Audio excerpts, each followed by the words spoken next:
ನಮಸ್ಕಾರ. ಇದು ವಿಷ್ಣು ಸಹಸ್ರನಾಮದ 20ನೇ ಶ್ಲೋಕ. ಇದರಲ್ಲಿ ಭಕ್ತರಿಗೆ ಅತ್ಯಂತ ಪ್ರಿಯವಾದ 2 ಹೆಸರುಗಳಿವೆ, ಶ್ರೀನಿವಾಸ ಮತ್ತು ಗೋವಿಂದ. ಈ ಶ್ಲೋಕದಲ್ಲಿ 8 ನಾಮಗಳಿವೆ, ನಾಮ 182ರಿಂದ 189ರವರೆಗೆ. ವಿಷ್ಣು ಸಹಸ್ರನಾಮ ಶ್ಲೋಕ 20. ಮಹೇಶ್ವಾಸೋ ಮಹಿ ಭರ್ತ ಶ್ರೀನಿವಾಸ ಸತಾಂಗತಿ ಅನಿರುದ್ಧಸುರಾನಂದೋ ಗೋವಿಂದೋ ಗೋವಿಂದಾಂಪತಿ. ಪದಗಳ ಅರ್ಥ: ಮಹೇಶ್ವಾಸ ಮಹಾ ವಿಶ್ವಾಸ, ದೊಡ್ಡ ಬಿಲ್ಲು. ಶಾರ್ಗ್ನ ಎಂಬ ದಿವ್ಯ ಧನಸ್ಸನ್ನು ಹಿಡಿದಿರುವವನು. ಶ್ರೀರಾಮನಾಗಿ ಕೋದಂಡ ಹಿಡಿದವನು. ಮಹಿ ಭರ್ತ, ಮಹಿ ಭೂಮಿ, ಭರ್ತ ಪತಿ, ಒಡೆಯ, ಪೋಷಕ, ಭೂದೇವಿಯ ಪತಿ ಮತ್ತು ಅವಳನ್ನು ಆದಿಶೇಷನಾಗಿ ಒತ್ತಿರುವವನು. ಶ್ರೀನಿವಾಸ, ಶ್ರೀ ಲಕ್ಷ್ಮಿ, ನಿವಾಸ ಮನೆ. ಲಕ್ಷ್ಮೀದೇವಿಯು ಇವನ ಎದೆಯನ್ನೇ ತನ್ನ ಮನೆಯನ್ನಾಗಿ ಮಾಡಿಕೊಂಡಿದ್ದಾಳೆ.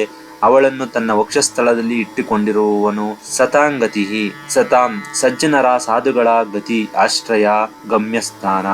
ಒಳ್ಳೆಯವರಿಗೆ ಇವನೇ ಗತಿ, ಇವನನ್ನು ಬಿಟ್ಟು ಬೇರೆ ದಾರಿ ಇಲ್ಲ. ಅನಿರುದ್ಧ, ಯಾರಿಂದಲೂ ತಡೆಯಲು ಸಾಧ್ಯವಾಗದವನು, ಚಕ್ರವ್ಯೂಹಗಳಲ್ಲಿ ಒಬ್ಬ. ಸುರಾನಂದ, ಸುರ ದೇವತೆಗಳು ಆನಂದ, ಸಂತೋಷ. ದುಷ್ಟರನ್ನು ಕೊಂದು ದೇವತೆಗಳಿಗೆ ಆನಂದ ನೀಡುವವನು. ಗೋವಿಂದ, ಅತ್ಯಂತ ಶಕ್ತಿಶಾಲಿ ನಾಮ. ಗೋವುಗಳನ್ನು ಕಾಪಾಡುವವನು. ಗೋ ಎಂದರೆ ಭೂಮಿ, ಭೂಮಿಯನ್ನು ರಕ್ಷಿಸಿದವನು. ಗೋ ಎಂದರೆ ವೇದ ವಾಕ್ಯಗಳು, ವೇದಗಳ ಮೂಲಕ ತಿಳಿಯಲ್ಪಡುವವನು. ಗೋವಿಂದಾಂಪತಿ, ಗೋ ಎಂದರೆ ಮಾತು ಅಥವಾ ಜ್ಞಾನ, ಜ್ಞಾನವನ್ನು ತಿಳಿದವರಿಗೆ ಅಥವಾ ವೇದ ಪಂಡಿತರಿಗೆ ಇವನೇ ಒಡೆಯ.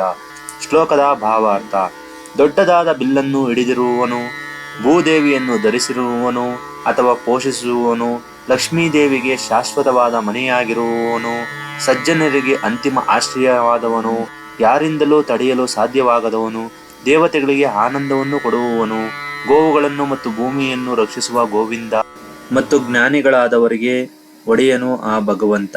ಧನ್ಯವಾದಗಳು.